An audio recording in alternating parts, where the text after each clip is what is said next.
One of the greatest scams in political history. Buckle in, we're going to talk about charter schools. I'm actually probably underselling this, honestly. So in addition to the 15% that Trump's big bad budget bill is going to cut from the federal education system, it will also create a national voucher system. It's going to give a tax credit to wealthy individuals that donate to private schools. It's going to cost you and me $20 billion just for the program, but it's going to cost us and public school students even more. Let me explain how. So Republicans do this scammy, shady thing where they use language to try to convince you that they care about public school students, and that's why they need to take money away from them. Like, that's the wild work that they're doing here. They're like, we want to improve public schools, so let's take money away from them and give it to private schools. They use fluffy language like this, expanding educational freedom and opportunities to make you feel like this is a program that's going to benefit your family. In reality,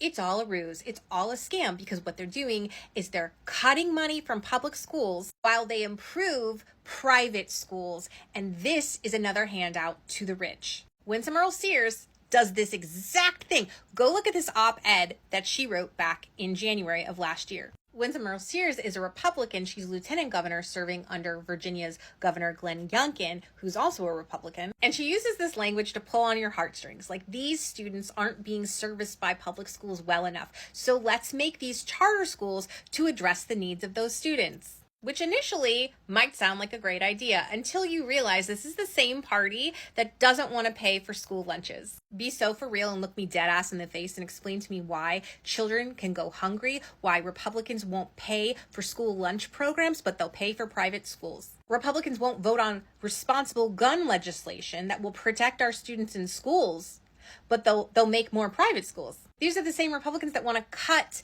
programs that provide insurance and affordable health care to low-income families. They'll talk about things like expanding literacy rates and school choices, but I don't understand how that helps a child if they're dead. I don't care if a child can read if they're just going to die from a preventable illness or a school shooting. You can't stand up here and tell me that charter schools and private schools are about making lives of the students better when you're not supporting programs that are clearly geared to do the same thing, to improve the lives of these students, specifically in these marginalized communities in low-income areas. The greatest hypocrisy is Republicans talking about improving education in this country because all they want to do is improve education for students that can afford private schools. Because private schools can do a lot of things. They're not bound by the same rules as public schools. They can increase their tuition so that only the rich people can afford it. So those tax credits that the families got,